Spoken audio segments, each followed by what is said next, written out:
Live everywhere. Daily Co's Radio on netrootsradio.com presents David Walton. Kagro in the Morning Show.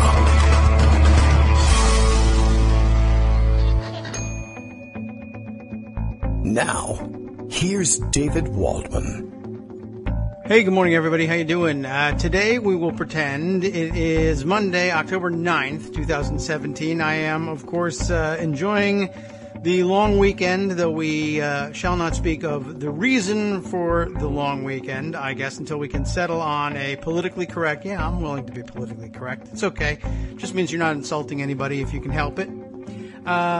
The politically correct reason for the long weekend, but it's here. I can't do anything about the fact that the school's closed. I can't force the kids to go. They were never going to go anyway. I tried to tell them school was on. It just didn't work. We're away. We're visiting for the weekend, but I didn't want to leave you on this holiday weekend without some fresh content because there's so much. There'd be no point in skipping a show, except, of course, I don't know, to relax. Something I hadn't thought of. Anyway, you know what? I can't relax. This is part of what the show has become for me. I can't relax when there are stories that I know you need to hear about, and I can't just wait to bring them to you later. In fact, there are some stories that are so interesting, or at least appear so interesting from the brief skim I'm able to give anything before I decide, my God, I can't wait to share this, or at least to talk about it. There are some stories that I think you probably have already seen and you couldn't wait to read either, but I really feel like I want to bring up with you and talk about anyway. If you didn't spend your time at the end of last week or over the weekend reading the story from BuzzFeed, written by Joseph Bernstein, called Alt-White, How the Breitbart Machine Laundered Racist Hate, and subtitled, Here's How Breitbart and Milo Smuggled Nazi and White Nationalist Ideas into the Mainstream, then you missed out. Or maybe you were waiting for me to read it and talk about it with you. I figured that's about as good an application on a long read like this for a Monday as I could think of, at least for a pre-taped show. I'm going to roll it out.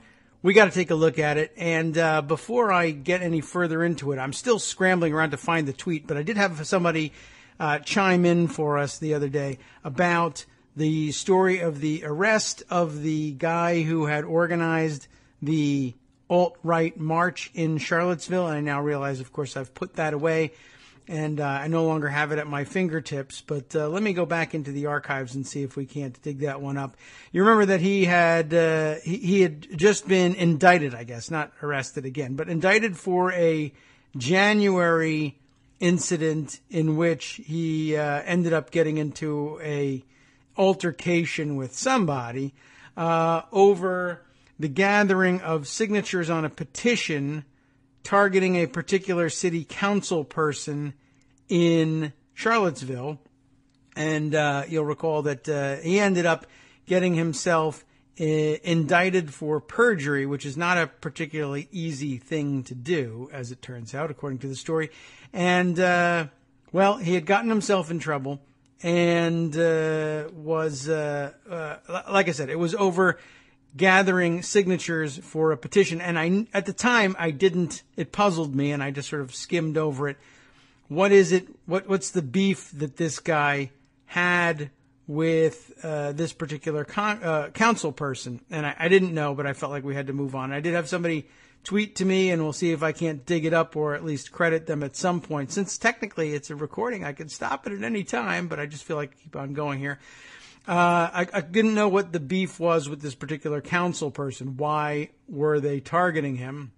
And it turns out that the answer is in another story that I had recommended to you. It was the This American Life podcast of the story of the pickup artist guy who had found himself somehow suddenly considered the guru of the folks that really kind of launched the Proud Boys version of the alt-right. You remember these guys? And you remember that story? As it turns out, the details of the particular beef are in there. So I'll tell you what, I'm going to start by launching into this story about Breitbart and Milo.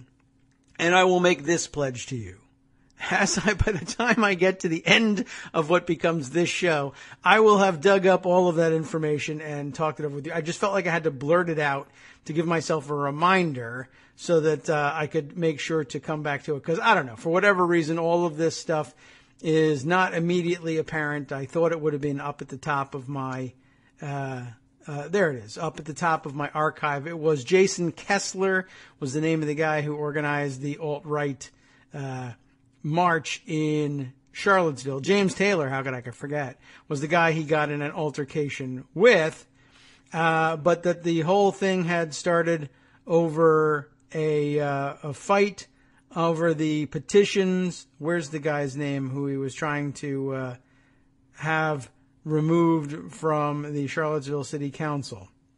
Here it is, Wes Bellamy. And so I will identify by the end of the show for you.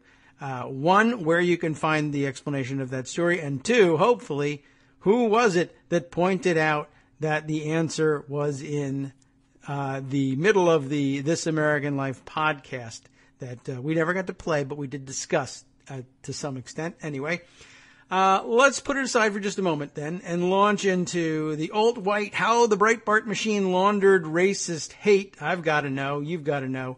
If you don't know yet, you haven't been listening, because a lot of people have been chatting about it, but I think we ought to discuss it. Another subheader to this piece. I didn't realize it had two subheaders.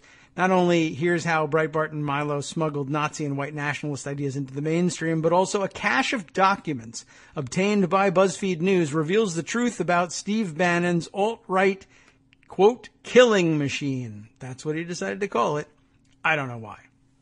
In August, after a white nationalist rally in Charlottesville, remember that one? We were just discussing it, ended in murder, Steve Bannon insisted that there's no room in American society for neo-Nazis, neo-Confederates, and the KKK.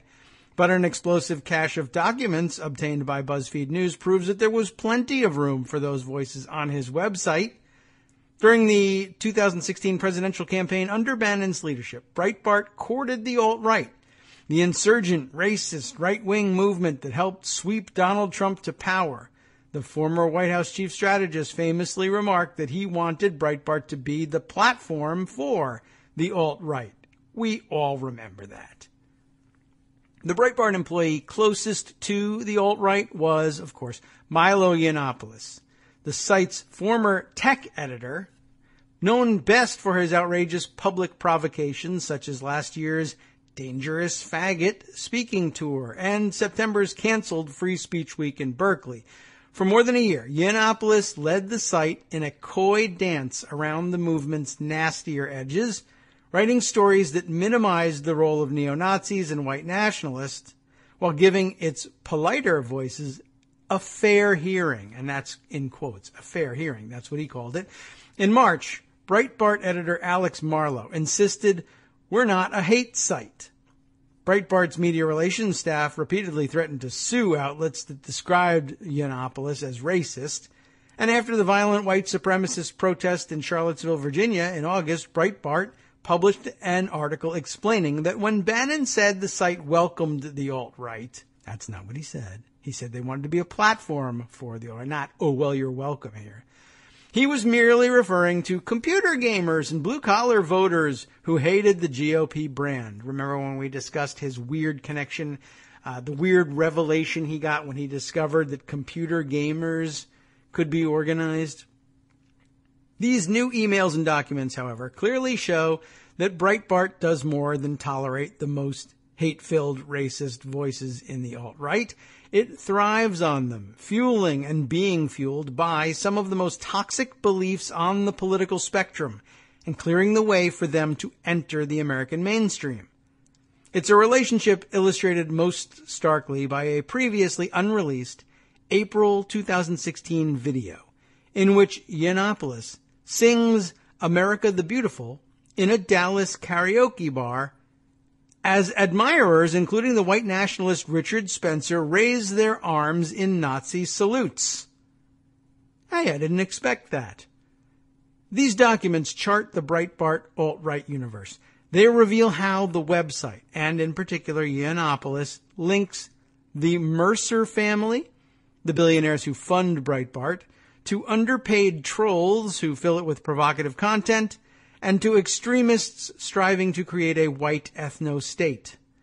They capture what Bannon calls his killing machine in action, as it dredges up the resentment of people around the world, sifts through these grievances for ideas and content, and propels them from the unsavory parts of the internet up to Trump world, collecting advertisers' checks all along the way. It reminds me a little bit of the stovepipe, which did the same thing with false information and false intelligence about Iraq. When they needed to justify Iraq, they stovepiped their intelligence. When they needed to justify white racism and white supremacy and the Trump administration, they stovepiped this garbage instead.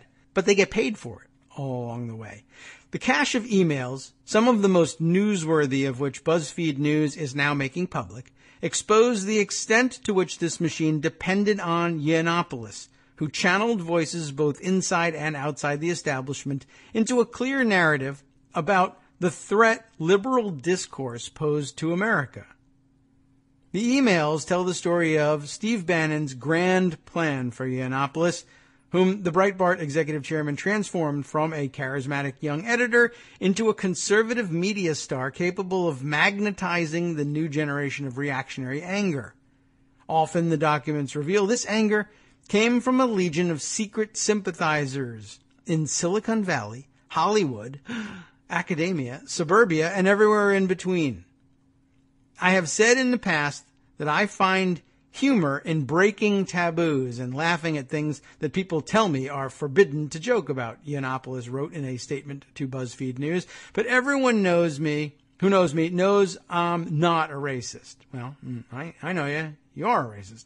As someone of Jewish ancestry, and some of my best friends are black, as someone of Jewish ancestry, I of course condemn racism in the strongest possible terms. I have stopped making jokes on these matters because I do not want any confusion on this subject. I disavow Richard Spencer and his entire sorry band of idiots. I have been and am a steadfast supporter of Jews and Israel. I disavow white nationalism and I disavow racism, and I always have. You're a liar. Moving on. He added that during his karaoke performance, his severe myopia made it impossible for him to see the Hitler salutes a few feet away. Yeah, sure. Steve Bannon, the other Breitbart employees named in this story, and the Mercer family did not respond to multiple requests for comment. Not unusual. Like all the new media success stories, Breitbart's alt-right platform depends on the participation of its audience. It combusts the often secret fury of those who reject liberal norms into news, who reject liberal, that's what it says, and it doesn't burn clean. Now Bannon is back at the controls of the machine, which he has said he is revving up. The Mercers have funded Yiannopoulos' post-Breitbart venture, and these documents present the clearest look at what these people may have in store for America. A year and a half ago, Milo Yiannopoulos set himself a difficult task: to define the alt-right. It was 5 months before Hillary Clinton named the alt-right in a campaign speech, 10 months before the alt-right's great hope became president, and 17 months before Charlottesville clinched the alt-right as a stalking horse for violent white nationalism. The movement had just begun its explosive emergence into the country's politics and culture. At the time, Yiannopoulos, who would later describe himself as a fellow traveler of the alt-right, was the tech editor of Breitbart. In summer of 2015, after spending a year gathering momentum through Gamergate, the opening salvo of the new culture wars, he convinced Breitbart upper management to give him his own section. And for 4 months, he helped Bannon wage what the Breitbart boss called in emails to staff war, although not just war. Hashtag war. You get it? Hashtag war. Oh, yes, it was a war. Fought story by story against the perceived forces of liberal activism on every conceivable battleground in American life. Yiannopoulos was a useful soldier whose very public identity as a gay man, one who has now married a black man, as a matter of fact, it says here, helped defend him, his anti-political correctness crusade, and his employer from charges of bigotry. But now Yiannopoulos had a more complicated fight on his hands. The left, and worse, some on the right, had started to condemn the new conservative energy as reactionary and racist. Yiannopoulos had to take back alt-right to define for Breitbart's audience a poorly understood leaderless movement, parts of which had already started to resist the term itself. So, he reached out to key constituents who included a neo-Nazi and a white nationalist. No surprise. Finally, doing my big feature on the alt-right, Yiannopoulos wrote in a March 9th, 2016 email to Andrew Weave Aurenheimer, I'm going to guess is how he says that name. Weave, W-E-E-V, is enclosed in quotes. That's the nickname. Andrew Weave Aurenheimer, a hacker who is the system administrator of the neo-Nazi hub, The Daily Stormer, and who would later ask his followers to disrupt the funeral of Charlottesville victim Heather Heyer. Fancy brain dumping some thoughts for me. I'm not even certain what the hell that's supposed to mean. Anyway, it's time for me to do my big definitive guide to the alt-right, Yiannopoulos wrote 4 hours later to Curtis Yarvin, a software engineer who, under the nom de plume Mencius Moldbug, he keeps coming up, helped create the neo-reactionary movement, which holds, as if it were a real thing, it holds that Enlightenment democracy has failed and that a return to feudalism and authoritarian rule is in order. Sure, that's a totally logical thing to think. Which is my whorish way of asking you if you have anything you'd like to make sure I include. I guess this is what these last sentences at the end of these paragraphs are what Yiannopoulos writes to these various people by way of requesting their assistance. Alt-R feature. Figured you'd have some thoughts. Yiannopoulos wrote the same day to Devin Saucier, who helps edit the online white nationalist magazine American Renaissance under the pseudonym Henry Wolf, with 2 Fs, and who wrote a story in June 2017 called Why I Am, among other things, a White Nationalist. The three responded at length. Weave about the Daily Stormer and a podcast called The Daily Shoah. Yarvin in characteristically sweeping world historical assertions. It's no secret that North America contains many distinct cultural/ethnic communities. This is not optimal, but with a competent king, it's not a huge problem either. And Saucier, with a list of thinkers, politicians, journalists, films like Dune, Mad Max, The Dark Knight, so deep, and musical genres, folk metal, martial industrial, 80s synth pop, that are important to the movement. Really. Yiannopoulos forwarded it all, along with the Wikipedia entries for Alternative Right and the esoteric far-right Italian philosopher Julius Evola, a major influence on 20th century Italian fascists and Richard Spencer alike, to Alim Bokhari, his deputy and frequent ghostwriter, whom he had met during Gamergate. Include a bit of everything, he instructed Bokhari. Remember when that just reminds me that I think the very first exposure I had to Milo Yiannopoulos being in the news was the scandalous revelation that although he was this enormously popular figure already, and I had never heard of him, that he didn't write his own stuff. That he just had an army of interns that did everything. So this is how he deals with it. He sends the Wikipedia entry for alt-right, and then these three people's ideas to his ghostwriter and says, include a little bit of all that in all whatever the hell we're writing here. Okay, you can see where he's at. I think you'll like what I'm cooking up, Yiannopoulos wrote to Saucier, the American Renaissance editor. I look forward to it, he replied. Bannon, as you probably know, is sympathetic to much of it. 5 days later, Bokhari returned with a 3,000-word draft, a taxonomy of the movement titled Alt-Right Behemoth, all in caps, of course. It included a little bit of everything. The brains and their influences, Yarvin and Evola, etc. The natural conservatives, that is, people who think different ethnic groups should stay separate for scientific reasons. The meme team, 4chan and 8chan. And the actual hate mongers. Of the last group, Bokhari wrote, there's just not very many of them. No one really likes them, and they're unlikely to achieve anything significant in the alt-right. Magnificent start, Yiannopoulos responded. What a lazy bastard. All right.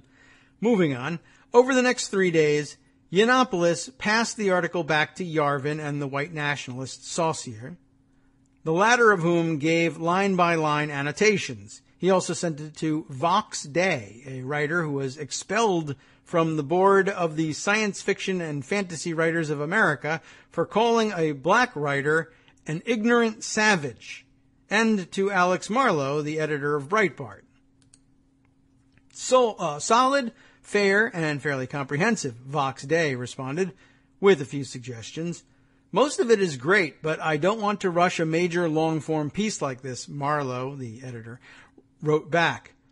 A few people will need to weigh in, since it deals heavily with race. Also, there was another sensitive issue to be raised, credit. Alum did most of the work on this and wants joint byline. But I want the glory here, Yiannopoulos wrote back to Marlowe. Imagine writing that.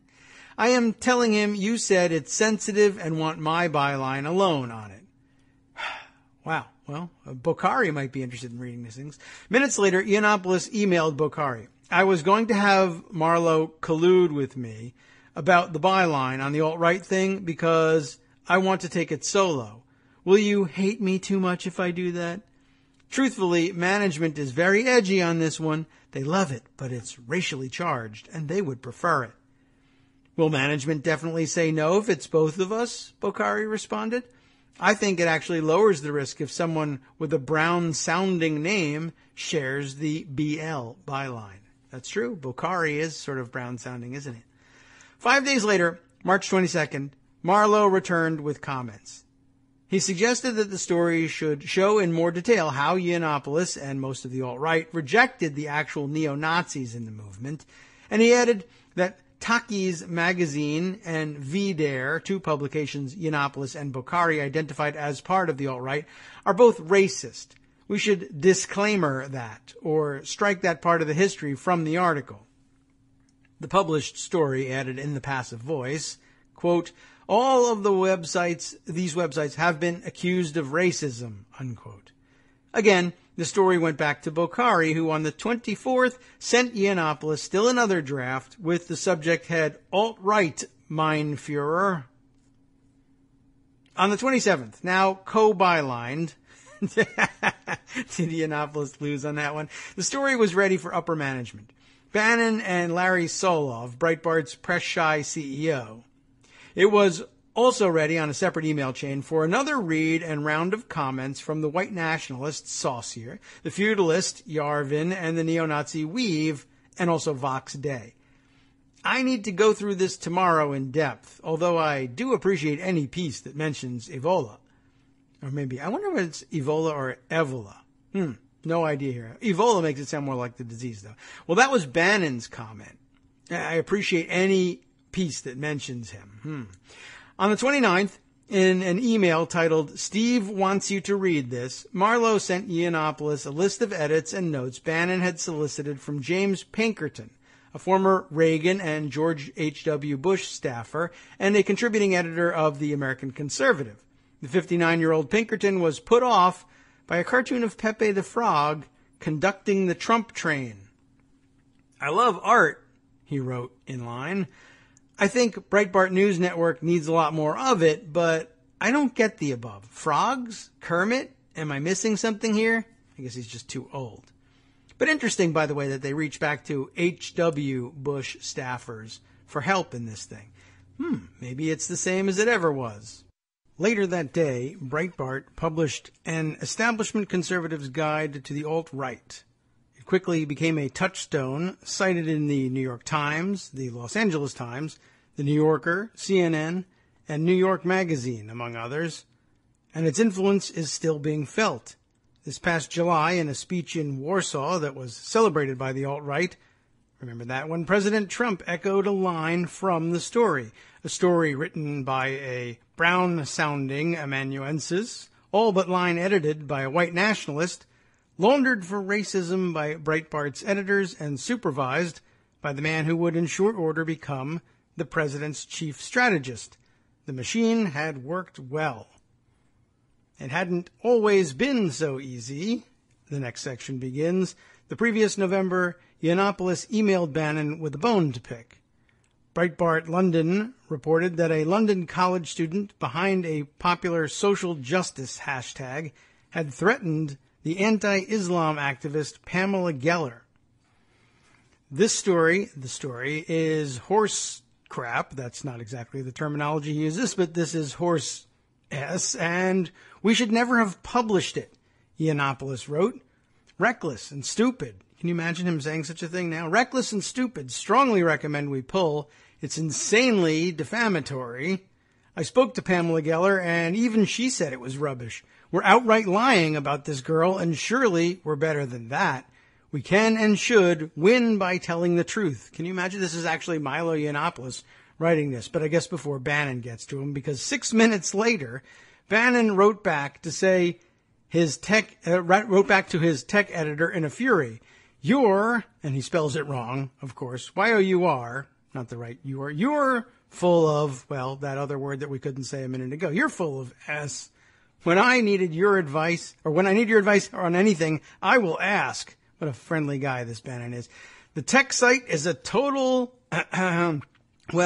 cluster F. Boy, it's difficult to read Steve Bannon's stories on the air and his emails. Well, it might be a good time to take our break. We'll close out this paragraph here. The tech site is a total cluster F. Meaningless stories written by juveniles. Well, he had that right. You don't have a clue how to build a company or what real content is. And you don't have long to figure it out, or you're, spelled wrong again, gone. Imagine that. You are Maganalia? Is that supposed to be marginalia? I can't even imagine what that's supposed to be. Marked with the sick, but we'll be back after this.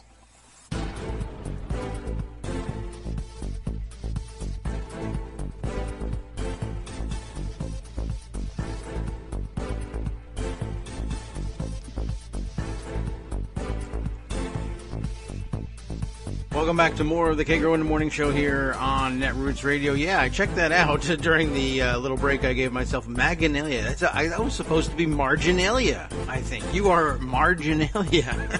But all he could come up with was Maganalia. It should have been MAGA. Make America Great Again, Nalia. Why not use that? I guess they hadn't invented that one yet. All right. Well, at any rate, let's wind the music down and continue on with this amazing BuzzFeed News piece. Geller, by the way, clarified to BuzzFeed News in a statement that she believed it was rubbish that the London University characterized the threats against her as fake. That's what the rubbish was supposed to be. So it was all a mistake, but Maganalia in the end anyway. On December 8th, the New York Times published a major story about the radicalization of American Muslims on Facebook. Yiannopoulos published a story called Birth Control Makes Women Unattractive and Crazy. So, two different sides of the same media coin, I guess. Yeah, maybe not. I don't know. Birth control makes women unattractive and crazy. What a great investigative piece. That afternoon, Bannon emailed Yiannopoulos and Marlowe. He wasn't too happy about it. And it's a funny email. Dude, we are, as in are, like just the letter R. We are in a global existentialist war where our enemy exists in social media. And you are, and this is what he says, you are jerking yourself off with marginalia, which he got spelled correctly this time, but added 4 exclamation points.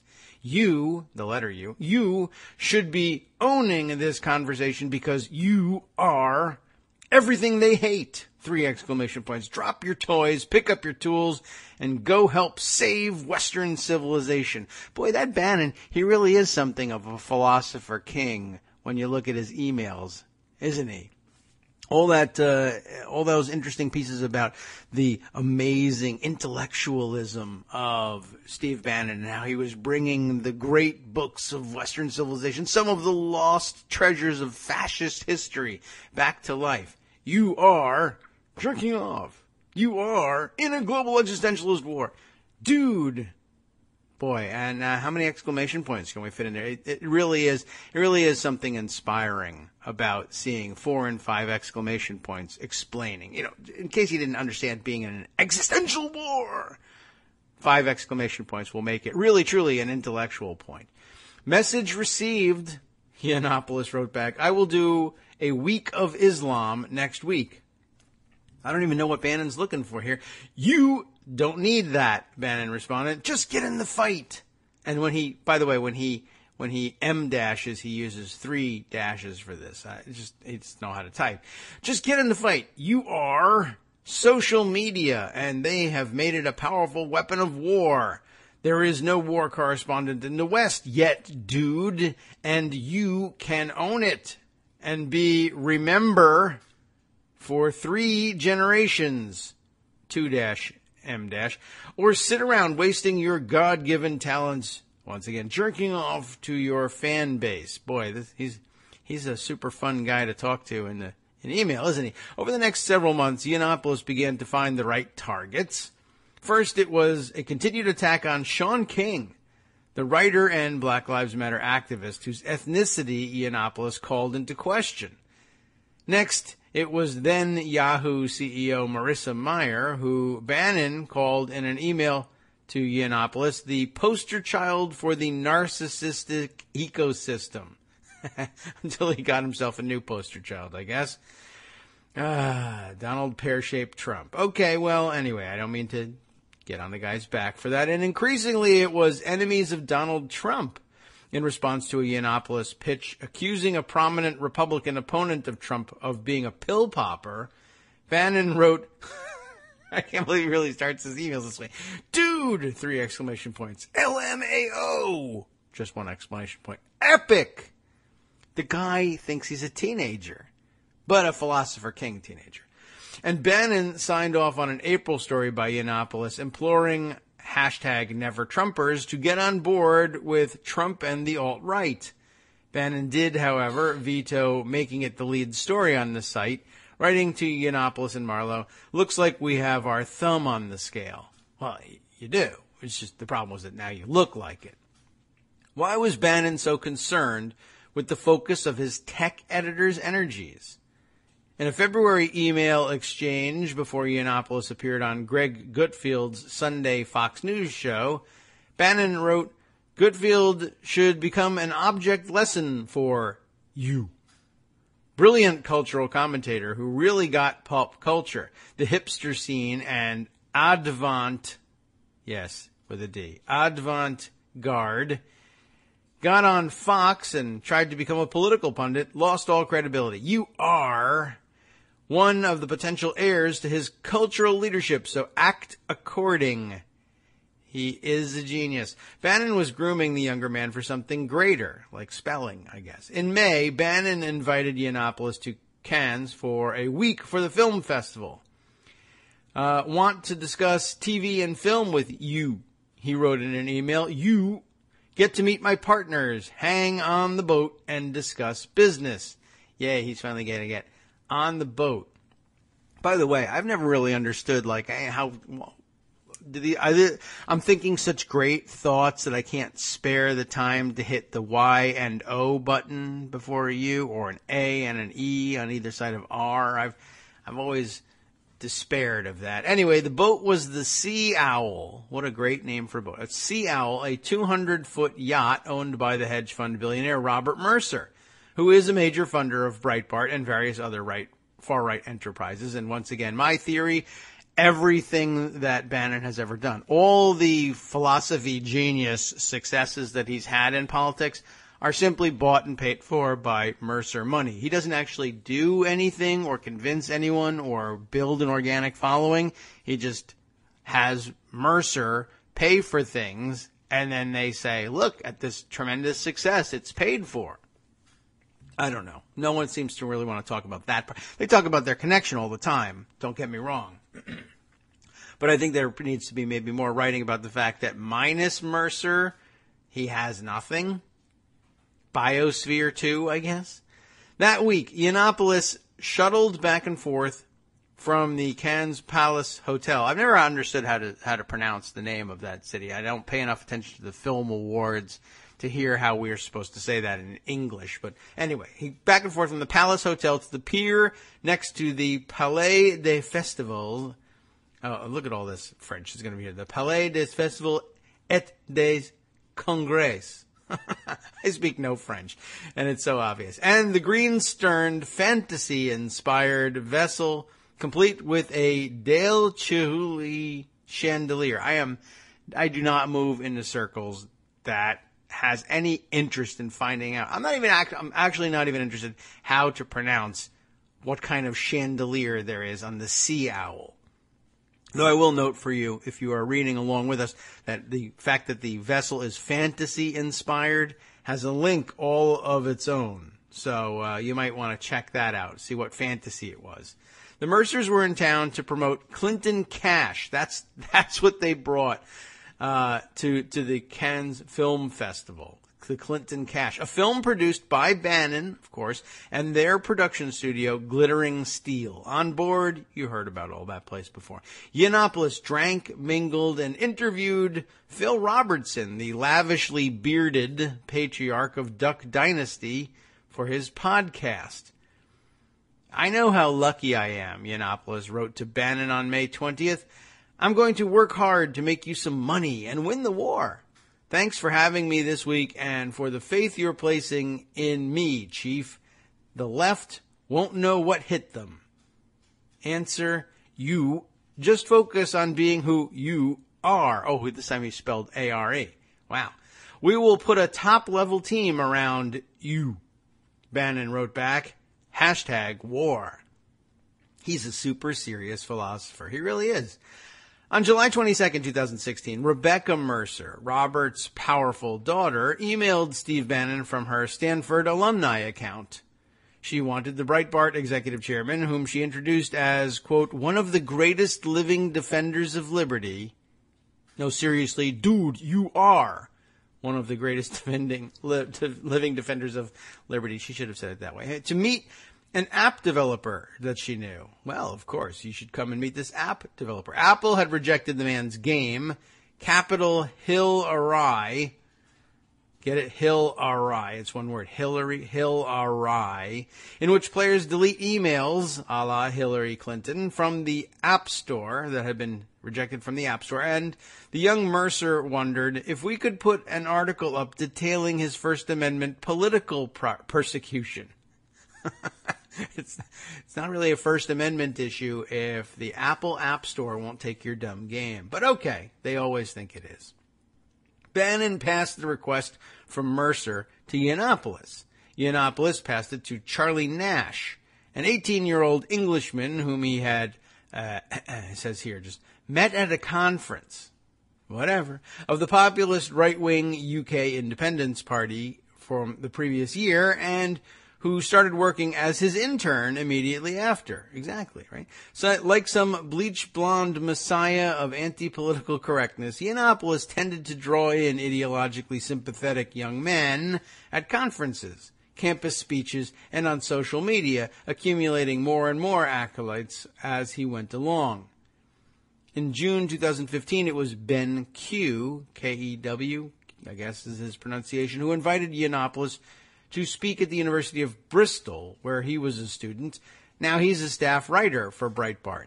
In September 2015, it was Tom Ciccotta, I'm guessing is how you might maybe say it in actual Italian, Ciccotta, the treasurer of the class of 2017 at Bucknell University, who still writes for Breitbart.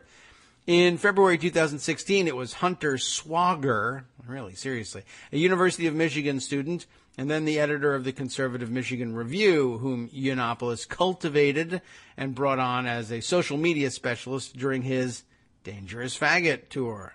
Yiannopoulos called these young researchers his truffle hounds. That's so innocent sounding. Nash, who had just been hired by Breitbart at $30,000 a year after months of lobbying by Yiannopoulos, dutifully fielded the request from the billionaire, indirectly paying his salary and turned around a story about the rejected Capital Awry app in the 25th, and a follow-up 5 days later, a follow-up for this app, after Apple reversed its decision. What a bunch of idiots. Huge victory, Bannon emailed after the reversal. Huge win. He really has his eye on the ball. This was the usual way stories came in from the Mercers, according to a former Breitbart editor, with a request from Bannon referring to, quote, our investors or our investing partners. After Cannes, as Bannon pushed Yiannopoulos to do more live events that presented expensive logistical challenges, the involvement of the investing partners became increasingly obvious. Following a May event at DePaul University in Chicago, in which Black Lives Matter protesters stormed a Yiannopoulos speech, he wrote to Bannon, I wouldn't confess this to anyone publicly, of course, but I was worried last night that I was going to get punched or worse. I need one or two people of my own. Agree 100%, Bannon wrote. We want you to stir up more. Milo, for your eyes only, we are going to use the Mercer's private security company. Hey, everybody gets paid.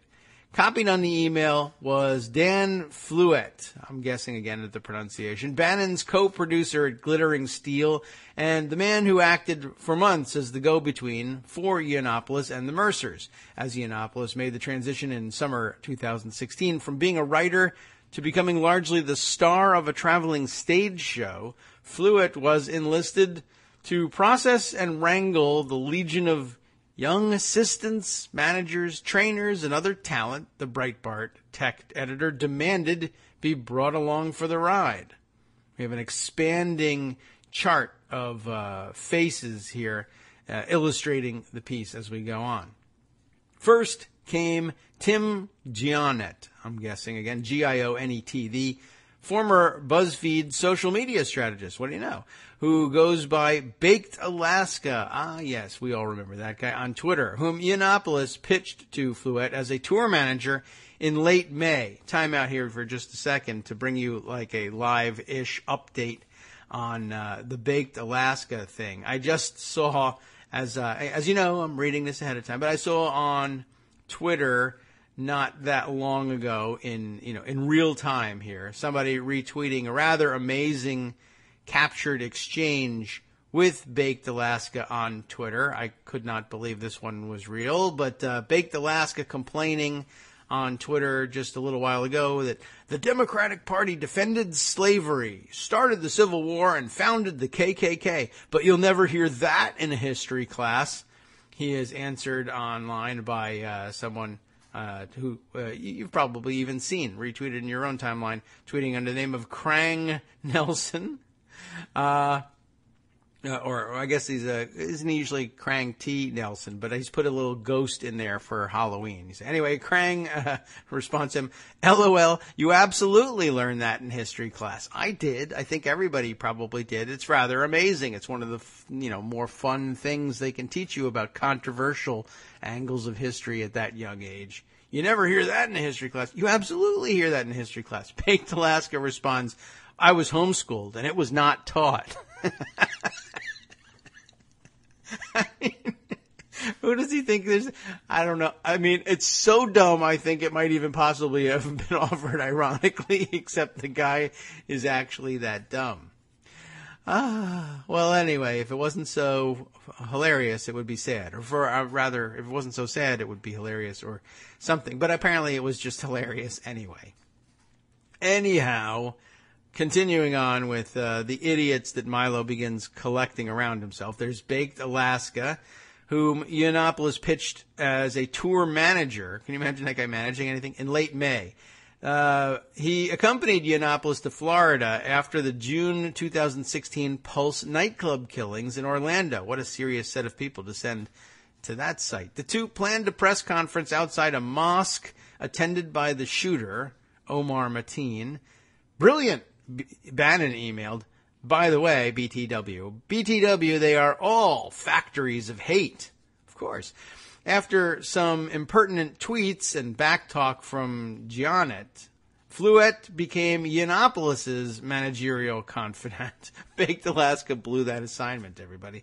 He needs to understand that Baked Alaska is over, Yiannopoulos wrote in one email to Fluette. I guess he didn't work on that one, huh? He is not a friend. He is an employee. He is becoming a laughingstock. That's true. And that reflects badly on me. In another, I think we need to replace Tim. He has no news judgment or understanding of what's dangerous. He thinks tweets about Jews are just fine.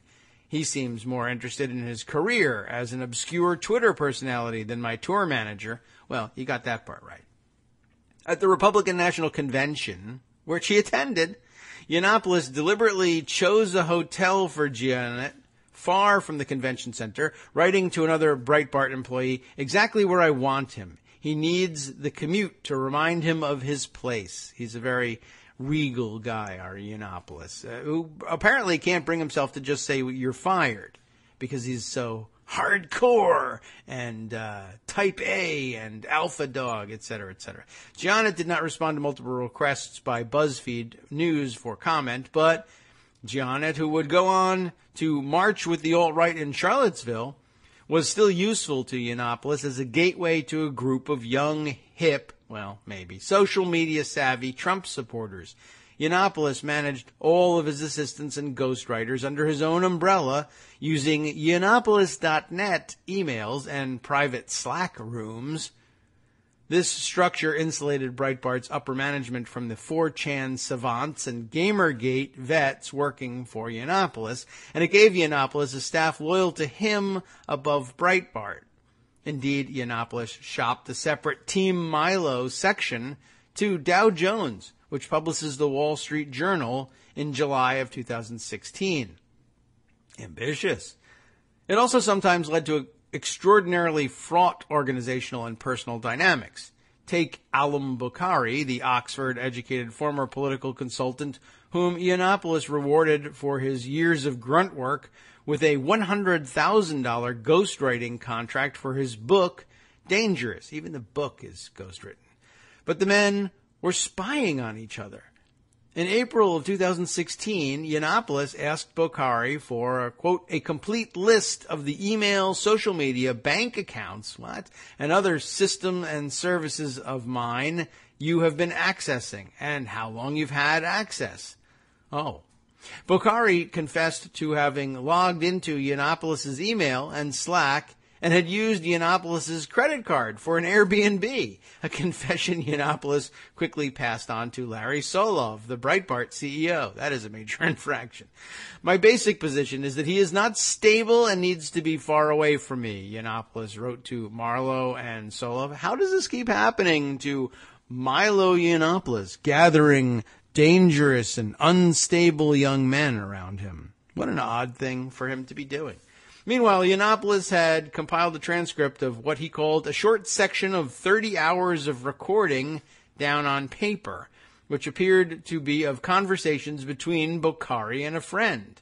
These are real winners, these guys. The newcomers brought in by Janet weren't much better behaved. Why would they be? Yiannopoulos had to boot one prospective member of his tour squad for posting cocaine use on Snapchat.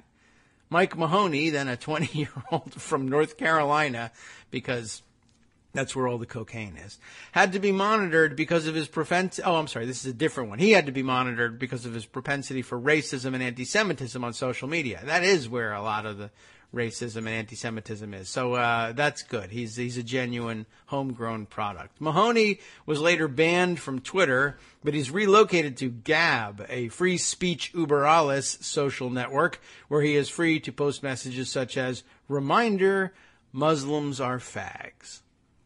These guys really have a nose for news. Let me know if there's anything specific that's really bad, e.g. any Jew stuff. Yiannopoulos wrote of Mahoney in an email to another member of his staff. His entire Twitter persona will have to change dramatically once he gets the job. On September 11th, interestingly enough, September 11th, 2016, Mahoney signed a $2,500 a month contract with Glittering Steel. As the Dangerous Faggot tour swung into gear, Yiannopoulos grew increasingly hostile toward Fluette, whom he excoriated for late payments to his young crew, lack of support, and disorganization. The entire tour staff is demanding money. Where are you, Milo? They're demanding money, Yiannopoulos wrote in one email to Fluette in October. No one knows or cares who Glittering Steel is, but this represents a significantly damaging risk to my reputation if it gets out. And in another, your problem right now is keeping me happy. Yet ultimately, Fluette was necessary. He connected Yiannopoulos' madcap world and the massively rich people funding the machine. There's no reason in the world why this machine should have run at all, of course, except it was just being paid for no particular reason by rich people. I think you know who the final decision belongs to, Fluette wrote to Yiannopoulos after one particularly frantic request for money. I am in daily communication with them. Yiannopoulos' star rose throughout 2016 thanks to a succession of controversial public appearances, social media conflagrations, Breitbart radio spots, television hits, and magazine profiles. In other words, all paid for and manufactured by the Mercers. Bannon's guidance, the Mercers' patronage, and the creative energy of his young staff had come together at exactly the time Donald Trump turned offensive speech into a defining issue in American culture. And for thousands of people, Yiannopoulos, Breitbart's poster child for offensive speech, became a secret champion. Aggrieved by the encroachment of so-called cultural Marxism into American public life, and egged on by an endless stream of stories on Fox News about safe spaces and radically charged campus confrontations, a diverse group of Americans took to Yiannopoulos' inbox to thank him and to confess their fears about the future of the country. He heard from ancient veterans who binge-watched his speeches on YouTube, from a 58-year-old Asian woman, and it's enclosed in quotes here, that's what it says, concerned about her high school daughter's progressive teachers, from boys asking how to win classroom arguments against feminists, from a former NASA employee who said he had been laid off by my fat female boss, what a great complaint that is, and was sad that the Jet Propulsion Lab had become, quote, completely cucked. From a man who had bought his 11-year-old son an AR-15 and named it Milo. And an Indiana lesbian who said she despised liberals and begged Yiannopoulos to, quote, keep triggering the special snowflakes. There's more. From a doctoral student in philosophy who said he had been threatened with dismissal from his program for sharing his low opinion of Islam. From a Charlotte police officer thanking Yiannopoulos for his, quote, common sense Facebook posts, unquote, about the shooting of Keith Lamont Scott. Blue Lives Matter, in all caps, Yiannopoulos responded. He knew exactly how to feed that. From a New Jersey school teacher who feared his students would become pawns for the left social justice campaign. From a man who said he had returned from a deployment in a, quote, in an Islamic country to discover that his wife was transitioning and wanted a divorce. Subject line, regressivism stole my wife. From a father terrified his daughter might attend Smith College. From fans who wanted to give him jokes to use about fat people, about gay people, about Muslims, and about Hillary Clinton. He also heard, with frequency, from accomplished people, actual accomplished people, in predominantly liberal industries, entertainment, tech, academia, fashion, and media, super important, who resented what they felt was a censorious coastal cultural orthodoxy. Taken together, they represent something like a network of sleeper James Damores. I wish I could tell you I was aware of who that person was. Vexed but silent for fear of losing their jobs or friends. Kvetching to Yiannopoulos as a pressure valve. For Yiannopoulos, these emails weren't just validation, though. Though they were obviously that, they sometimes became more ammunition for the culture war. Not surprising, I suppose. I'm a relatively recent ex-lefty who received deep liberal indoctrination via elite private schools, Yale and Andover, wrote one film editor who introduced herself as an undercover pede. I'll explain that in just a second. In Hollywood, it's P-E-D-E, or apostrophe P-E-D-E, centipede, apparently, at that time anyway, slang for an online Trump supporter. I think we could, it's linked. I'd love to find out exactly why that's the case, and I think you'll be disappointed to find out what the answer actually is. I've been deeply closeted thus far due to the severe personal and professional repercussions of not beating the progressive drum. In an email titled, "Working for E," like E Entertainment Television, is hell. Oh my goodness, I'm sure it is. A production manager at the cable news network, or the cable E network, I should say, wrote Yiannopoulos that her employer was a contributor to the fake news machine, and my colleagues have become insufferable. I offer you my services, a partner in fighting globalism. Right there from E Entertainment Television. Very important. There's much more, of course, but we are nearing the time for our top of the hour break. As a matter of fact, why don't we bring in the music that signals it, and we'll just add this small part before taking our break. Adam Grandmaison, who Rolling Stone described as an underground hip-hop's major tastemaker, reached out to Yiannopoulos to suggest he investigate a journalist who had accused her ex-boyfriend of physical abuse, a key target for surveillance, I'm sure. We'll be back after this break.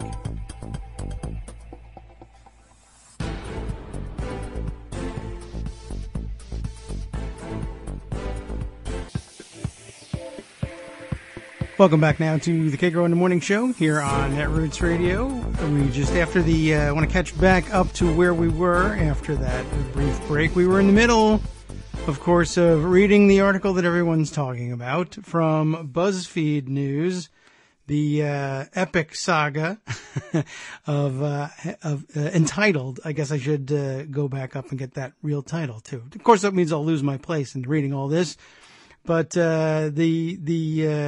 the title they're working under, Alt-White, How the Breitbart Machine Laundered Racist Hate. I know, it's taking an awful long time, and it's eaten up the first hour of our show. I think an extraordinarily important story, though. So we'll try and find our way back down to where we were. This was, we were recounting the various and sundry folks out there who were contacting Milo Yiannopoulos and I guess signing on to his agenda and hoping that he would help them in their various fights. Very weird cross-section of people. We were, just before the break, we had introduced the figure of Adam Grandmaison, whom Rolling Stone, the story says, described as underground hip-hop's major tastemaker. I was a little bit confused by that term. And that this guy had reached out to Yiannopoulos to suggest he investigate a journalist who had accused her ex-boyfriend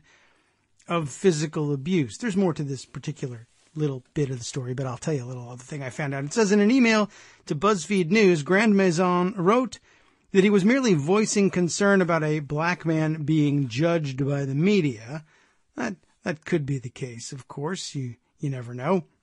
And let's see. So he didn't intend, he says, for Milo to write about it. Grandmaison's email to Yiannopoulos began, quote, "First off, I absolutely do not want credit for tipping you off to this." Gee whiz. Well, he ended up getting that credit. By the way, I was interested in that description of him, that he was underground hip-hop's major tastemaker, according to Rolling Stone. So I had to click through to see who is this guy? What are you talking about? Major tastemaker. And there's a whole profile on him in Rolling Stone. Let's see. This is not that long ago. July 13th, 2017. White guy, of course, as it happens, heavily tattooed and into BMX biking. And so, therefore, why not? Hip-hop's major tastemaker. You don't have to be black to be underground hip-hop's major tastemaker, but it wouldn't have been what I guessed. But okay. That's it's up to you to decide whether you think he ought to be considered a major tastemaker of any sort, but an interesting guy, but not terribly surprising that somehow he would find himself crossed up with Milo Yiannopoulos and all this. Anyway, there was more, of course. More tips came in from tech workers, a hotbed of, I guess, the part of the Milo Yiannopoulos crowd these days. Not hard to understand. A Google employee, no wonder, sent Yiannopoulos a picture of a cartoon gingerbread man named Gogi the Googly Googler. This is an exceptionally creative person who did this. Googie, I guess, G-O-G-Y, who cares, right? Googie the Googly Googler, that had been posted by a coffee machine to remind employees to tidy up. According to the Google employee, the sign had turned into an HR problem after employees were angered that Gogi was identified as male. Super terrific, wonderful situation here. This is, and here's embedded the email. This is Googie, the Googly Googler. Googie always remembers to clean the coffee machine after he uses it, even the milk steamer. Be like Googie, be googly. That's the extent of it. But of course, somebody said, why is he male? And this became a major protest point for people who liked Milo Yiannopoulos, and you can just see if you can figure out why that's of interest. A Google spokesperson told BuzzFeed News the company had no record of Googie or any related HR complaint, so much for that. A Twitter software engineer who felt betrayed by the moral company he had worked for since 2012, when it stood for free speech, emailed to tell Yiannopoulos that the removal of his verification in early 2016, quote, was obviously politically motivated. You find people are really touching. I think they have their finger on the pulse of the world here, the worldwide. Surely that rises to the level of the global humanitarian concerns they want to bring to Milo Yiannopoulos' attention, so he can use his platform to amplify.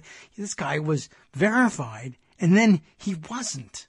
I mean, holy crap. Anyway, some of the disgruntled tech workers reached beyond the rank and file. Here's a good one. Vivek Wadhwa, the prominent entrepreneur and academic, apparently, reached out repeatedly to Yiannopoulos with stories of what he considered out-of-control political correctness. Boing, look out. First, it was about a boycott campaign against a Kickstarter with connections to Gamergate. These people are truly crazy and destructive. What horrible people, wrote Wadhwa of the campaigners. Then it was about Y Combinator co-founder Paul Graham. Wadhwa felt Graham was being unfairly targeted for an essay he wrote about gender inequality in tech. Political correctness has gone too far, Wadhwa wrote.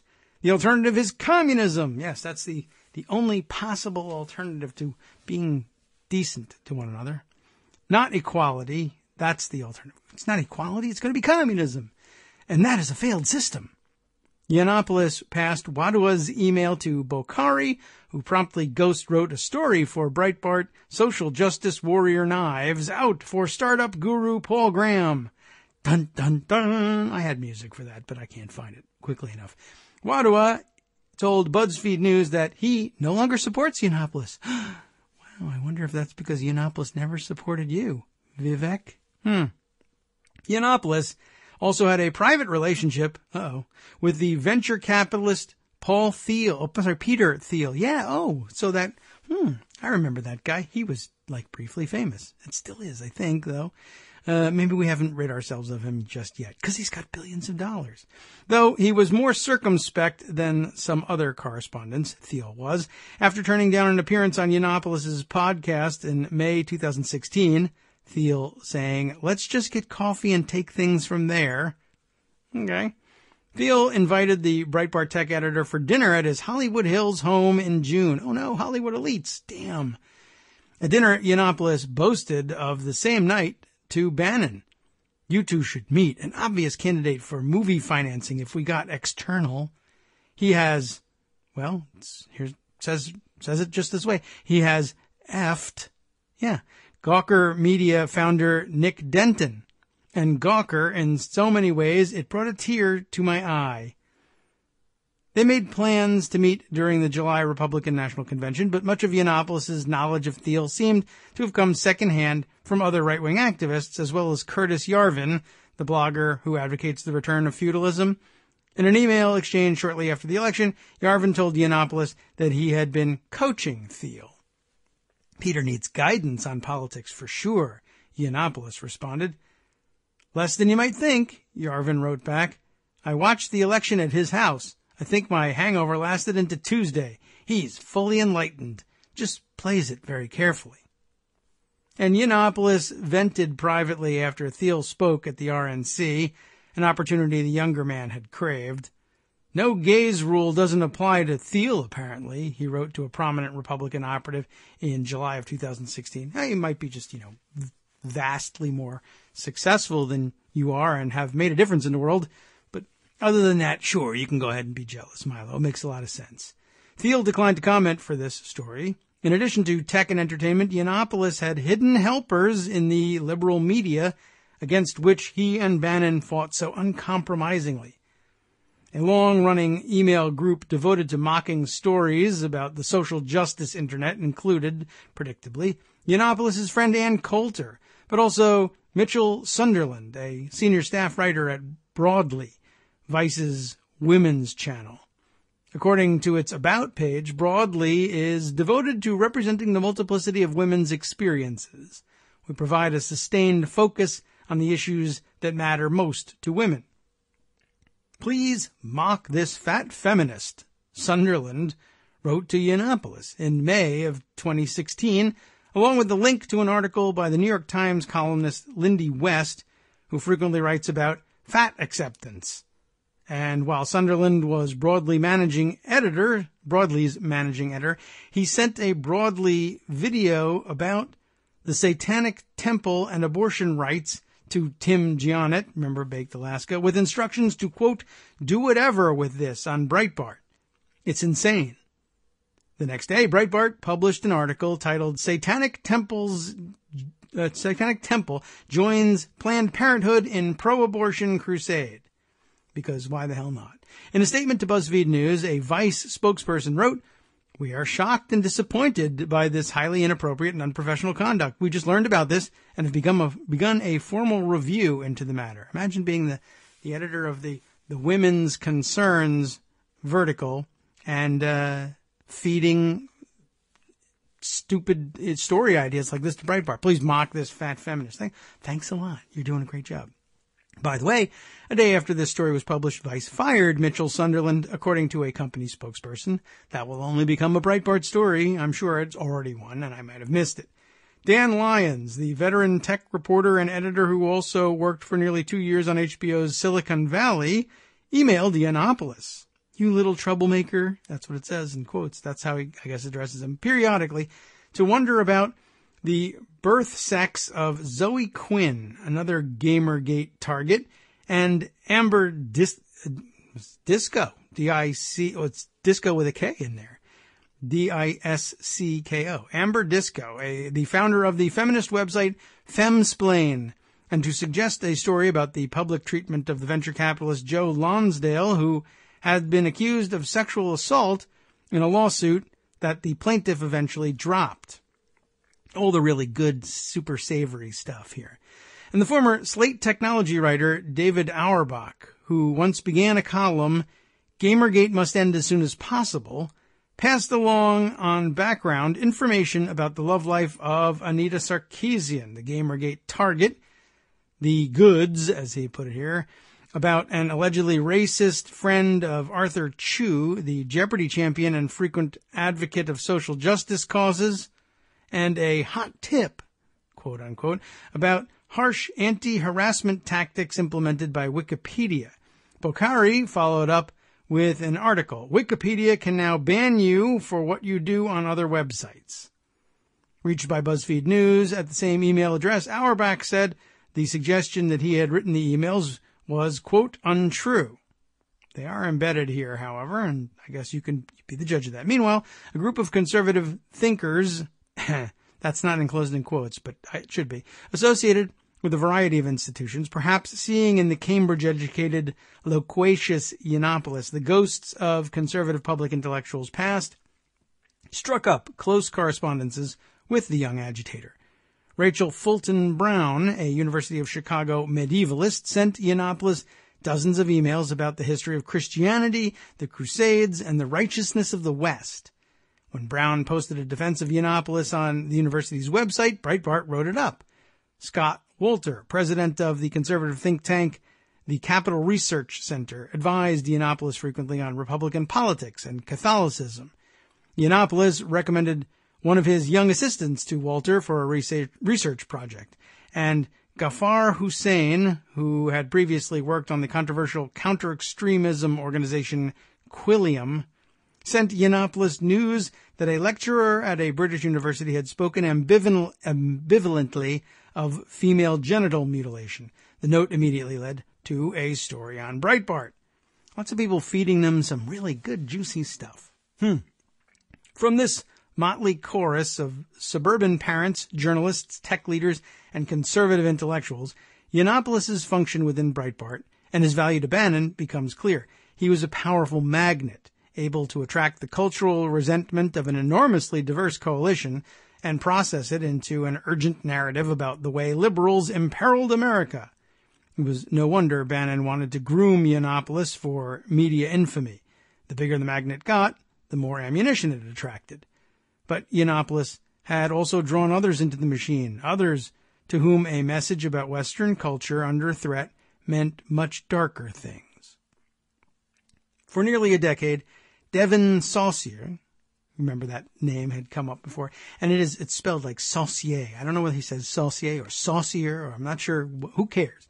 Anyway, he, for nearly a decade, it continues, Devin Saucier has been establishing himself as one of the bright young things in American white nationalism. It pays, you see. Anyway, in 2008, while at Vanderbilt University, Saucier founded a chapter of the defunct white nationalist student group, Youth for Western Civilization, which counts among its alumni the white nationalist leader Matthew Heimbach. Richard Spencer called him a friend. He's associated with the Wolves of Vinland, a Virginia neo-pagan group that one reporter describes as a white power wolf cult. Everybody needs one of those. One member of which pleaded guilty to setting fire to a historic black church. For the past several years, according to an observer of far-right movements, Saucier has worked as an assistant to Jared Taylor, possibly the most prominent white nationalist in America. Not that I know who he is, but okay. According to emails obtained by BuzzFeed News, he edits and writes for Taylor's magazine, American Renaissance, under a pseudonym because he's so super proud of himself. In an October 2016 email, Milo Yiannopoulos describes the 28-year-old Saucier as, quote, my best friend, unquote. Yiannopoulos may have been exaggerating. He was asking his acquaintance, the novelist Bret Easton Ellis, who I guess really is an American Psycho after all, for a signed copy of American Psycho as a gift for Saucier. But there's no question the men were close.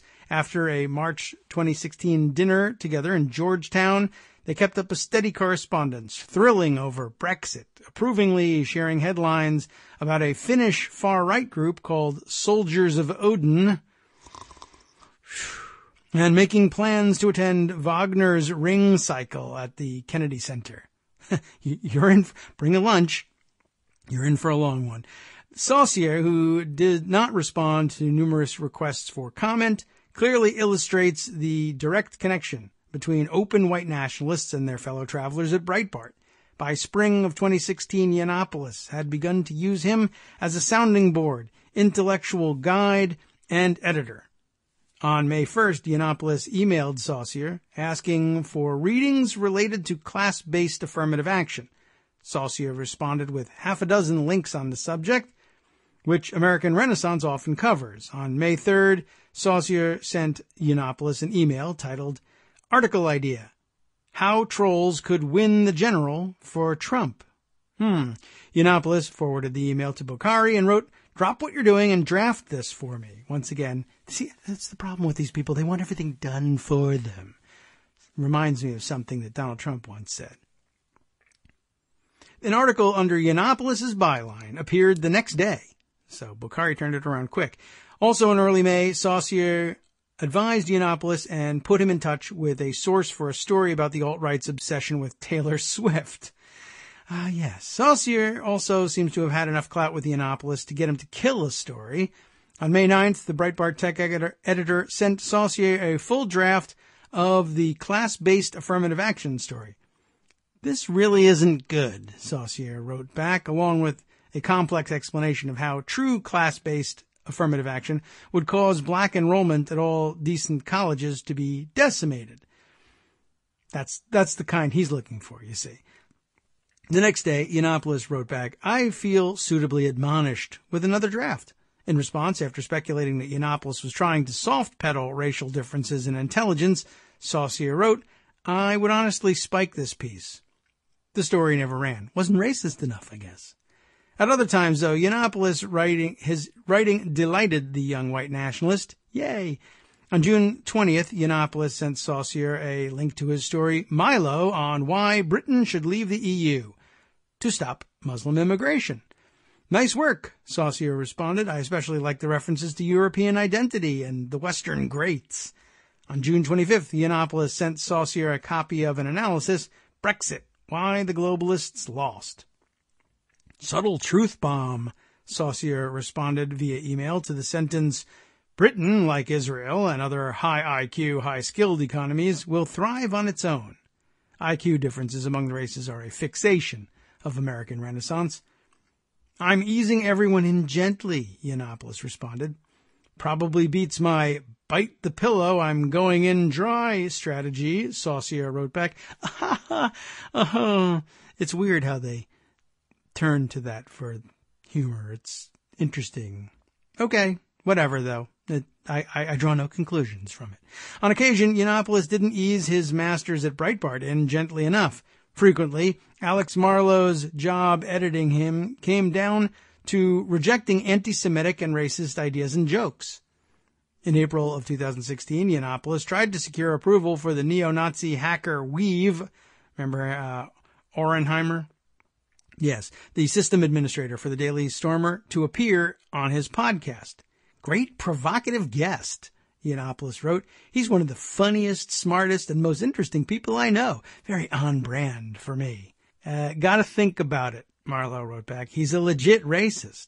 This is a major strategic decision for this company, and as of now, I'm leaning against it. He's leaning against it. This is a strategic decision. We have to decide, do we want to be out racist? I'm leaning no. We've never appeared on the podcast. Editing a September 2016 Yiannopoulos speech, Marlowe approved the joke about shekels, but added that you can't even flirt with okaying gas chamber tweets, asking for such a line to be removed. Marlowe held a story about Twitter banning a prominent, frequently anti-Semitic and anti-black alt-right account, Ricky Vaughn. And in August of 2016, Bokhari sent Marlowe a draft of a story titled, The Alt-Right Isn't White Supremacist, It's Western Supremacist, something they continue to insist on to this day, which Marlowe held, explaining, I don't even want to flirt with okaying Nazi memes. That was then, this is now. We have found his limit, Yiannopoulos wrote back. Indeed, a major part of Yiannopoulos' role within Breitbart was aggressively testing limits around racial and anti-Semitic discourse. As far as this went, his opaque organization within an organization structure and crowdsourced ideation and writing processes served Breitbart's purposes perfectly. They offered upper management a veil of plausible deniability. As long as no one saw the emails BuzzFeed News obtained, that is. In August 2016, a Yiannopoulos staffer sent a Milo, quote-unquote Milo, story by Bokhari, of course, directly to Bannon and Marlowe for approval. Please don't forward chains like that showing the sausage being made, Yiannopoulos wrote back. Everyone knows, but they don't have to be reminded every time. By Yiannopoulos' own admission, maintaining a sufficiently believable distance from overt racists and white nationalists was crucial to the machine he had helped Bannon build. As his profile rose, he attracted hordes of blazingly racist social media followers, the kind of people who harassed the black Ghostbusters actress Leslie Jones so severely on Twitter that the platform banned Yiannopoulos for encouraging them. Pro tip on handling the endless tide of 1488 scum. Curtis Yarvin, the neo-reactionary thinker, wrote to Yiannopoulos in November of 2015. Just as a reminder, they add here 1488, by the way, is a ubiquitous white supremacist slogan, 88 standing for Heil Hitler, 14, of course, being the 14 words. You remember all of that stuff. They just throw in the number 1488 in the middle of a sentence just because they're such skilled thinkers, you see. Deal with them the way some perfectly tailored high communist New York Times reporter handles a herd of greasy anarchist hippies. Patronizing contempt. You're not wrong about that. Your heart is in the right place, young lady. Now get a shower and shave those pits. The liberal doesn't purge the communist because he hates communism. He purges the communist because the communist is a public embarrassment to him. It's not that he sees enemies to the left, just that he sees losers to the left, and losers rub off. Again, he hasn't entirely missed the mark with that. Thanks, Ray 1488, Yiannopoulos responded. I have been struggling with this. I need to stay, if not clean, then clean enough. Too late. He had help staying clean, though. They continue here. It came in the form of a media relations apparatus that issued immediate and vehement threats of legal action against outlets that described Yiannopoulos, correctly of course, as a racist or a white nationalist. Milo is not a white nationalist, nor a member of the alt-right. Jenny Kefauver, a senior account executive at Capital HQ, Breitbart's press shop, wrote to the Seattle CBS affiliate after a story following the shooting of an anti-Trump protester at a Yiannopoulos speech. Remember that story? Milo has always denounced them, and you offer no proof that he is associated with them. Please issue a correction before we explore additional options to correct this error immediately. Over 2016 and early 2017, Capital HQ, and often Yiannopoulos personally, issued such demands against the Los Angeles Times, The Forward, Business Insider, Glamour, Fusion, USA Today, the Chicago Tribune, the Washington Post, and CNN. The resulting retractions or corrections or refusals, occasionally, even spawned a new category of Breitbart story. Of course, it's unlikely that any of these journalists or editors could have known about Yiannopoulos' relationship with Saucier, about his attempts to defend gas chamber jokes in Breitbart, or about how he tried to put weave on his podcast. Nor could they have known about the night of April 2nd, 2016, which Yiannopoulos spent at the One Nostalgia Tavern in Dallas, belting out a karaoke rendition of America the Beautiful in front of a crowd of Sieg Heiling admirers, including Richard Spencer. And guess what video is embedded at this point in the article? It's exactly that one. But of course, Milo is not that, and if you say he is, why, we'll sue you, because we're very alpha, you see. Anyway, Saucier can be seen in the video filming the performance. The same night, he and Spencer did a duet of Duran Duran's A View to a Kill in front of a beaming Yiannopoulos, and there was no way the journalists threatened with lawsuits for calling Yiannopoulos a racist could have known about his passwords. In an April 6th email, Alam Bakari mentioned having had access to an account of Yiannopoulos's with a password that begins with the word Kristall, Kristall. You might recognize that, of course, Kristallnacht, the infamous 1938 riot against German Jews carried out by the SA, the paramilitary organization that helped Hitler rise to power, is sometimes considered the beginning of the Holocaust. In a June 2016 email to an assistant, Yiannopoulos shared the password to his email, which began Long Knives 1290. The night of the Long Knives, by the way, was the Nazi purge of the leadership of the SA. The purge famously included Ernst Röhm, the SA's gay leader. 1290 is the year that King Edward I expelled the Jews from England. Just some random passwords that we have, nothing, no big deal. Anyway, early in the morning of August 17th, 2016, and if you'll hang on just a moment, that music means it's almost time for us to get out. In the morning of August 17th, 2016, as news began to break that Steve Bannon would leave Breitbart to run the Trump campaign, Milo Yiannopoulos emailed the man who had turned him into a star. "Congrats, Chief," he wrote. "You mean condolences," Bannon wrote back. "I admire your sense of duty. Seriously. You," the letter U, of course, "you get it." More about this after the break.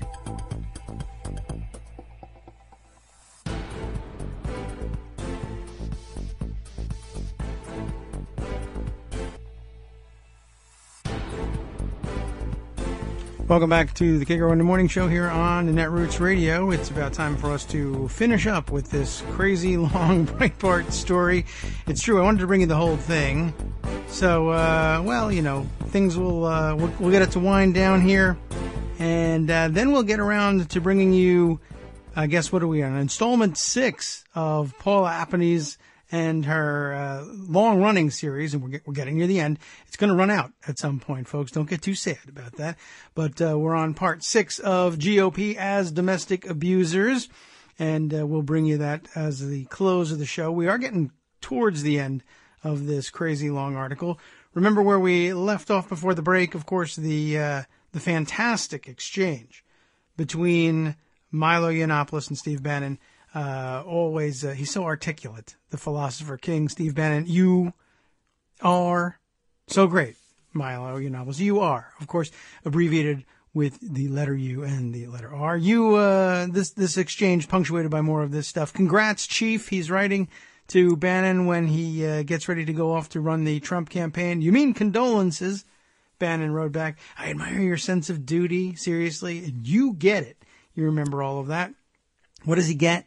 Let's plow through the finish of this article. In the month after the convention, Yiannopoulos and Bannon continued to work closely. Bannon and Marlowe encouraged a barrage of stories about Yiannopoulos' late July ban from Twitter. Bannon and Yiannopoulos worked to distance themselves from Charles Johnson's plans to sue Twitter. You remember the Rage Furby. "Charles is PR poison," Yiannopoulos wrote. Imagine they believe these things about one another. "Charles is well-intentioned." No, he's not. He's awful. He's a horrible human being. "But he is whack. He is that," Bannon responded. And the two went back and forth over how hard to hit Paul Ryan in an August story defending the alt-right. "Only the headline mocks him correct," Bannon wrote. "We never actually say he is a cuck in the body of the piece." That's the, the alt-right slang there, slinging back and forth there. But once Bannon left Breitbart, his email correspondence with Yiannopoulos dried up, with a few exceptions. On August 25th, after Hillary Clinton's alt-right speech, Yiannopoulos emailed Bannon, "I've never laughed so hard. Dude, we are inside her effing head," Bannon wrote back. Gosh, he's such a genius. He's really quite amazing with all of that. And on September 15th, Sebastian Gorka, then an advisor to the Trump campaign, sent Yiannopoulos, Bannon, and Michael Flynn Jr., the son of Trump's future national security advisor, a meme as found on Twitter, watermarked by a conservative satire site called the Patriot Retort. The image was titled "The Deplorables" and had superimposed various Trump world faces on top of the all-star action movie heroes of the 2010 Sylvester Stallone vehicle, The Expendables. "I presume you gents approved of this," Gorka wrote. "This is brilliant," in all caps, CCing LTG Flynn, Lieutenant General Flynn, of course, that's Dad. Flynn Jr. wrote back, referring to his father. "LOL," Bannon responded. "Yes, I'm jealous," Gorka replied. It is, of course, not really all that funny, but okay. Still, as the campaign progressed into the fall, there were clues that Bannon continued to run aspects of Breitbart and guide the career of his burgeoning alt-right star. On September 1st, Bannon forwarded Yiannopoulos a story about the new Rutgers speech code. Yiannopoulos forwarded it to Bokhari and asked for a story. That's how his writing goes at Breitbart. "Hey, Milo, we've got this great idea for a story for you." "Oh, fantastic. Somebody else write that and then put my name on it. I'm so famous." Amazing. I still can't get over it. Yiannopoulos forwarded to Bokhari and asked for a story. On the 3rd, Bannon emailed to tell Yiannopoulos he was trying to set up DJT interview. The interview with Trump never happened. And on September 11th, Bannon introduced Yiannopoulos over email to the digital strategist and Trump supporter Oz Sultan and instructed the men to meet. There were also signs that Bannon was using his proximity to the Republican nominee to promote the culture war pet causes that he and Yiannopoulos shared. On October 13th, Saussure emailed Yiannopoulos a tweet from the white nationalist leader Nathan D'Amigo, never heard of that guy, but okay, who went on to punch a woman in the face. Ah, yes, I did hear about that guy. Punch a woman in the face at the Berkeley rally in April of this year and led marchers in Charlottesville. And then there's a tweet here, I guess, to mentioning Real Donald Trump. At Real Donald Trump just said he would protect free speech on college campus. He used phrases extremely close to what I say. Bannon is feeding him, Yiannopoulos responded. Yet by the early days of the Trump presidency, and as the harder and more explicitly bigoted elements within the alt-right fought to reclaim the term, Bannon had clearly established a formal distance from Yiannopoulos. On February 14th, Yiannopoulos, who months earlier had worked hand in glove with Bannon, asked their mutual PR rep for help reaching him. Here's the book manuscript, to be kept confidential, of course, still hoping for a Bannon or Don Jr. or Ivanka endorsement. The next week, video appeared in which Yiannopoulos appeared to condone pedophilia. He resigned from Breitbart under pressure 2 days later, but not before his attorney beseeched Solov and Marlowe to keep him. We implore you not to discard this rising star over a 13-month-old video that, well, we all know does not reflect his true views, the lawyer wrote. Bannon, ensconced in the chaotic Trump White House, didn't comment, nor did he reach out to Yiannopoulos on his main email. But the machine wasn't broken, just running quietly, and it wouldn't jettison such a valuable component altogether, even after seeming to endorse pedophilia. After firing Yiannopoulos, Marlowe accompanied him to the Mercers' Palm Beach home to discuss a new venture, Milo Incorporated. On February 27th, not quite 2 weeks after the scandal erupted, Yiannopoulos received an email from a woman who described herself as Robert Mercer's accountant. We will be sending a wire payment today, she wrote. Later that day, in an email to the accountant and Robert Mercer, Yiannopoulos personally thanked his patron. And as Yiannopoulos prepared to publish his book, he stayed close enough to Rebecca Mercer to ask her by text for a recommendation when he needed a periodontist in New York. Since Bannon left the White House, there have been signs that the two men may be collaborating again. On August 18th, Yiannopoulos posted to Instagram a black and white photo of Bannon with the caption, "Winter is coming." Though he ultimately didn't show, Bannon was originally scheduled to speak at Yiannopoulos' Free Speech Week at UC Berkeley.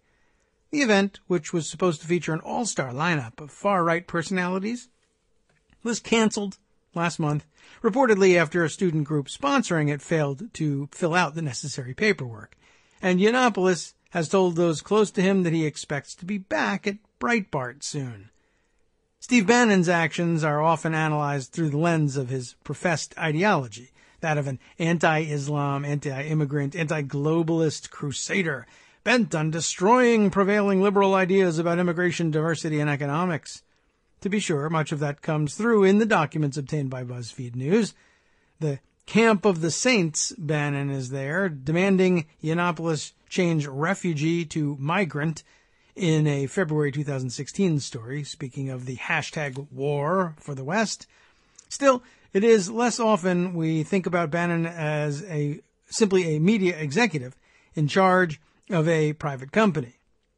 Any successful media executive produces content to expand audience size. The Breitbart alt-right machine, embodied by Milo Yiannopoulos, may read most clearly in this context. It was a brilliant audience expansion machine, financed by billionaires, designed to draw in people disgusted by some combination of identity politics, Muslim and Hispanic immigration, and the idea of Hillary Clinton or Barack Obama in the White House. And if expanding that audience meant involving white nationalists and neo-Nazis, their participation could always be laundered to hide their contributions. Yiannopoulos' brand is his ego. Yet his role within the media ecosystem, building an audience around identity politics in the era of news organizations relying on social media for growth, makes him far less unique than he might believe. More and more outlets are firing writers and dumping resources into video. Given that trend, and particularly after Charlottesville, when the alt-right has proved a troublesome audience to court, it's possible that Yiannopoulos' use to Bannon has dwindled. Or perhaps it hasn't. For Bannon, of course, Yiannopoulos' future was always in video and spectacle. 2017 has provided plenty of spectacles that have gotten great ratings. Before it imploded, Free Speech Week had the potential to be the latest. And the two men know the value of making a scene. In June 2016, Yiannopoulos, with Bannon's enthusiastic support, planned to lead a gay pride march through a Muslim ghetto in Stockholm. Though Breitbart would later cancel the event over security concerns, Yiannopoulos expressed concerns in private repeatedly. The Breitbart tech editor was in joking good spirits on June 26th when he wrote to Bannon of a killer plan. "If I die doing this, I expect a blackout on Breitbart.com for at least this afternoon," Yiannopoulos wrote. A few hours later, Bannon responded, "And miss all the traffic and condolences?" That's about the extent of the grief, I guess, that he would get from Bannon. Okay, let's see. Well, there's a couple of corrections here at the bottom of the thing, but I guess they've all been corrected in the text we read. So there you have it. Finally, the conclusion of this long piece. I got to tell you, looking back on it, it was an interesting read. I wouldn't have skipped any part of it, but I think probably that last 5 minutes of it and the first 5 minutes might have summed up just about as well. I'm a little bit disappointed in it, but I've invested an awful lot of time in the read. I'm glad we went through it. Everyone was talking about it. You deserve to hear it in full. I didn't want to edit it or cut anything out of this thing. But, well, it's on the record now, and I suppose as good a use of a holiday Monday as any. As you know, traveling with the family this weekend and visiting the in-laws. A bit of breaking news, by the way. For those of you who are longtime listeners will know the tragedy of this while we're here. You'll never believe this. My in-laws' refrigerator has broken. Can you believe that? I'm killing refrigerators wherever I go. Same thing, too. Not the same exact make, but one of those double doors, French door, refrigerators. I believe the compressor has gone out. This one's not under warranty, so we'll just go ahead and replace it, I think, if we can swing that. But who would have guessed that? Anyway, the kids were happy. I had to eat all the ice cream in the freezers. Anyway, as you know, traveling, I did figure out finally what we were going to say we were off for. If we no longer want to celebrate by saying we're off for Columbus Day. I'm off for Canadian Thanksgiving. Why didn't I think of that? That would have been much easier to claim. Hi, Canada. Thank you for your crazy holiday schedule. I really enjoy it. It gives me a great excuse to be off for a Monday. All right. Well, let's sum things up then and bring you, as I promised you, installment number 6 from Paula Appanese, continuing a series which is getting widespread praise on Twitter. I keep forwarding the praise every time I can catch it to Paula, just to make sure that everyone who is expressing their appreciation can get it to Paula, and then they can follow her on Twitter. And if you haven't been following her to this point, well, once you know how to spell her last name, it's easy. It's, of course, on Twitter, it's P for Paula. Appanese, her last name is Apynys. Papynys. Easy enough, I guess, if you repeat it enough times. Follow along, see what she's got to say, and hey, let's roll installment number 6 here before we run out of time. The Domestic Abuse Cycle, A Framework for Our Politics and a Path Forward, Part 6. In Part 1, I introduced my premise. The GOP uses tactics against Democrats that mirror the behaviors of domestic abusers, creating a warped environment.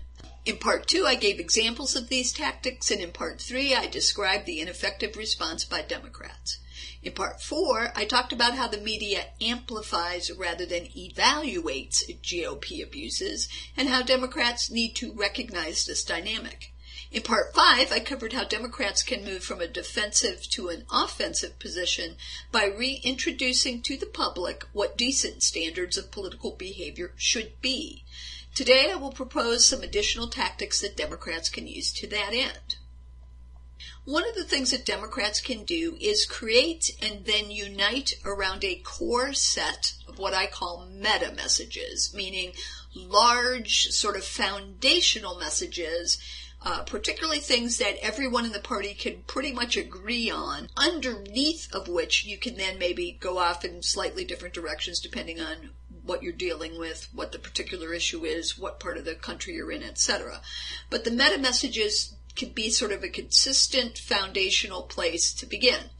The ideas I had for meta messaging was basically this grouping of 6. They are: 1. Republicans practice abusive politics, which harms our country. 2. Democrats will no longer participate in abusive politics. 3. Democrats believe in democracy. 4. Republicans cling to past failures while Democrats look to future successes. 5. Republicans seek win-lose solutions, while 6. Democrats seek win-win solutions. I really like the idea of Democrats looking for win-win solutions. I think that says a lot about what we are, what we want to be as a party, what we attempt to do, what we try to do, what we succeed in doing a lot of the times when we're able. But the basic idea, once again, is this is a grouping of sort of primary messages from which you start. Now, Democrats should also be pointing out Republican tactics whenever they can, whenever it seems right, whenever the opportunity is there. Those tactics, once again, are demonization and dehumanization, disrespect, dishonesty, gaslighting, harassment by investigation, voter suppression, opposition suppression, and intimidation and violence. We can describe Republican initiatives through the lens of political abuse, through the lens of those Republican tactics. And then we can offer a contrasting vision using the characteristics of a healthy, functioning democracy, which include respect for all citizens and a celebration of the diversity of our citizenry, honesty, transparency, responsible governing, responsible exercise of official powers, representative government versus autocracy or theocracy, separation of church and state, and zero tolerance for political intimidation and violence. That's my ideas about at least sort of fundamental messaging. Now, there are some other tactics or strategies that I think Democrats should engage in, or even just actions or reactions. And one of these is that Democrats need to begin to demand respect. When some Republican shows disrespect to Democratic leaders or to constituencies, Democrats need to condemn the behavior, and they need to be loud about it. When a female senator or congresswoman is harassed or silenced by a Republican during committee hearings or a debate, the next male Democrat should yield his time to her. Democratic leaders should find creative ways to emphasize they are not going to tolerate disrespect to themselves or to other Democrats. Democrats need to call lies lies. When Republicans lie, say so. Democrats need to start to stress that Republicans routinely lie, and they lie to obfuscate their motives, their actions, and their outcomes. Democrats also need to stop giving Republicans any benefit of the doubt. Republicans have lost the right to a presumption of good faith. Now, many Republicans avoid participating directly or at least publicly in the very worst excesses of GOP abuse, but they benefit from the abuses enacted by fellow Republicans. They vote for abusive policies like voter repression measures, and they don't condemn the abusive tactics used by other Republicans. Now, once in a while, somebody says something here or there, but overall, they don't. The apparent decency of quietly complicit Republicans plays into the Democratic tendency to give people the benefit of the doubt, and that has to stop. Democrats have to understand that nice Republican lawmakers and pundits provide cover for their flame-throwing associates. They also act as a bridge. Democrats reaching out to nice Republicans legitimizes Republican positions, which are generally not nice at all. And the role of the nice Republican is to soften the appearance versus the reality of Republican policy objectives. So Democrats can be cordial. They can be polite to their GOP counterparts. They can have lunch with them. I don't care. But they need to comprehend that apparently nice people can do atrocious things. When Republicans announce that they support something terrible, Democrats should take them literally and react accordingly. Another tip, don't make deals with liars. Deals made with liars has betrayal baked in. Now, Democrats should never make a deal contingent on promises of a future action by a Republican. Democrats shouldn't support a bad nominee for an office or for a judgeship out of fear that the next one is going to be worse. Instead, they should demand that appropriate standards be met. Even if they don't have the votes, there's value in explaining to the public what the ideal candidate would actually be like. Cooperating with bad options creates the impression of bipartisanship, but not in a good way. It just lets the Republicans off the hook. Make Republicans own the bad things they do. Democrats need to start exposing the machine. The Republican machine often works covertly. Money flows from billionaires like the Koch brothers and the Mercers to innocent-sounding orgs and PACs and think tanks. They, in turn, develop ideas and arguments that will be used by right-wing media figures. Right now, Sinclair Broadcasting is buying up radio and television stations around the country and will then be promoting Christianist policies through local media outlets. Along the way, as we are finding out more and more, internet bots are being unleashed on Facebook and Twitter, promoting conservative ideas and fomenting conflicts on our side. ALEC, the American Legislative Exchange Council, backed by the Kochs and others and funded by large corporations, writes extreme, business-friendly anti-regulation legislation and hands it off to Republican state representatives. People need to know about that. Or how about this? Not long ago, we learned that the Republican Governors Association created a false front news website to circulate conservative propaganda. Now, quoting from the Chicago Tribune, the Free Telegraph blares headlines about the virtues of GOP governors while framing Democrats negatively. It also asks readers to sign up for breaking news alerts. It was launched in the summer bearing no acknowledgement that it was a product of an official party committee whose sole purpose is to get more Republicans elected, end quote. That's the sort of thing that Democrats should go on the air and to the media and allow the rest of the country to know is happening. Democrats need to unmask covert activities and groups that are sponsored by and are serving Republicans. When appearing in public opposite conservative mouthpieces, they need to go armed with the credentials of these people, including their employers and the groups and individuals who fund those employers, and when appropriate, they should provide that information. Democrats should start publicly identifying ALEC-sponsored legislation and beat the drum that Republican representatives are promoting bills that are written by a corporate-backed legislation factory. Democrats need to point out ALEC-sponsored talking points and need to shine a light on Sinclair Broadcasting-type tactics. They should talk about the pernicious danger of media consolidation and develop legislation to combat it. Most Americans have no idea where political ideas come from. They've never heard of ALEC, but they have heard of voter fraud because the right-wing machine, through multiple channels, has told them that voter fraud exists, and consequently their state senator is sponsoring legislation to require photo IDs. Democrats have gamely countered the meme that voter fraud is rampant, but they don't explain where the meme started, by whom, and why. The machine thrives in the shadows. Democrats need to shine light on the machine, expose its parts, its funding, its tactics, and its goals. In Part 7, I'll be talking about some additional communication strategies. Thank you, Paula. As always, a great addition to the show. I look forward to getting the next 2 installments in the rest of the week and completing the series. Like I said, we've got a lot of great feedback about it. And I look forward to more, both from Paula and perhaps from you. Have you got a piece of original journalism that you would like to contribute to the show? You can absolutely do it. Sit down with a smartphone, just the way Paula did, and record it. Send it to me at kagrox@gmail.com, and we'll see if we can't arrange to get your piece on the air.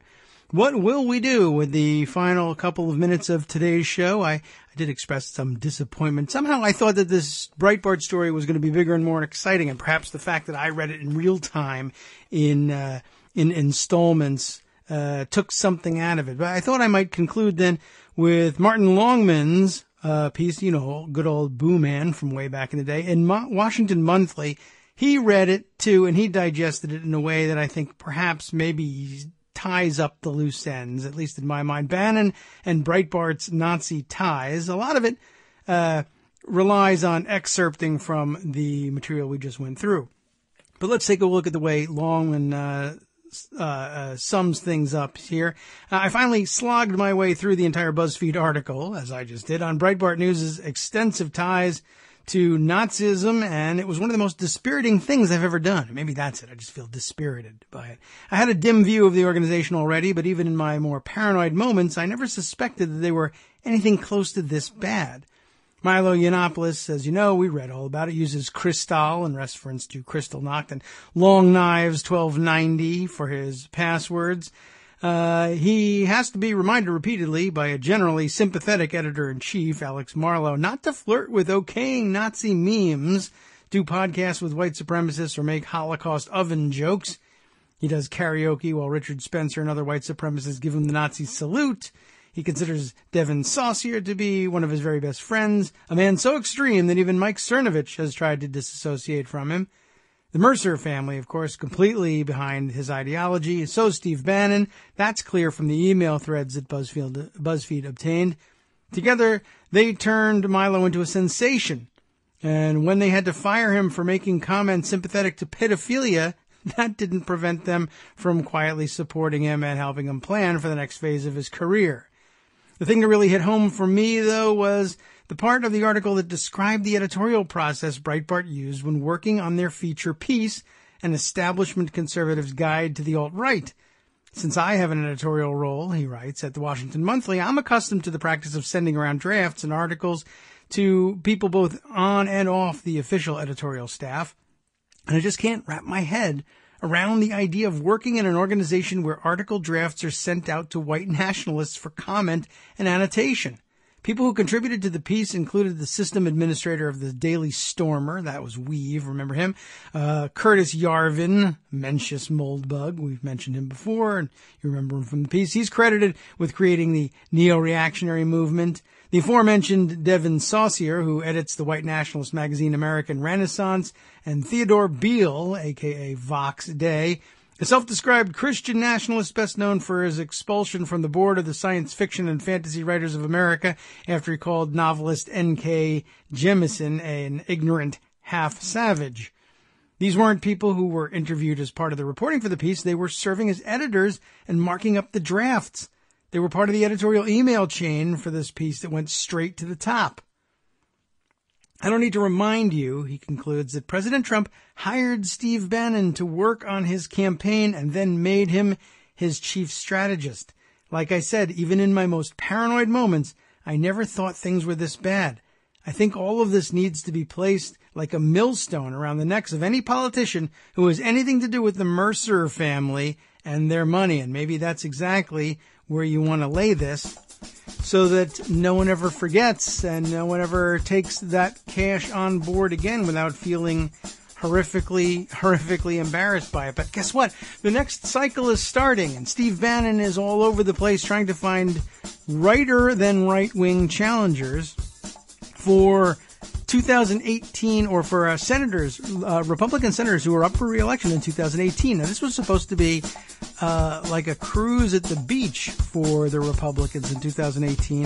The only thing that could really screw it up, maybe you should encourage this, is Steve Bannon finding righter than right-wing challengers for them and screwing them up in the primary, maybe even defeating them.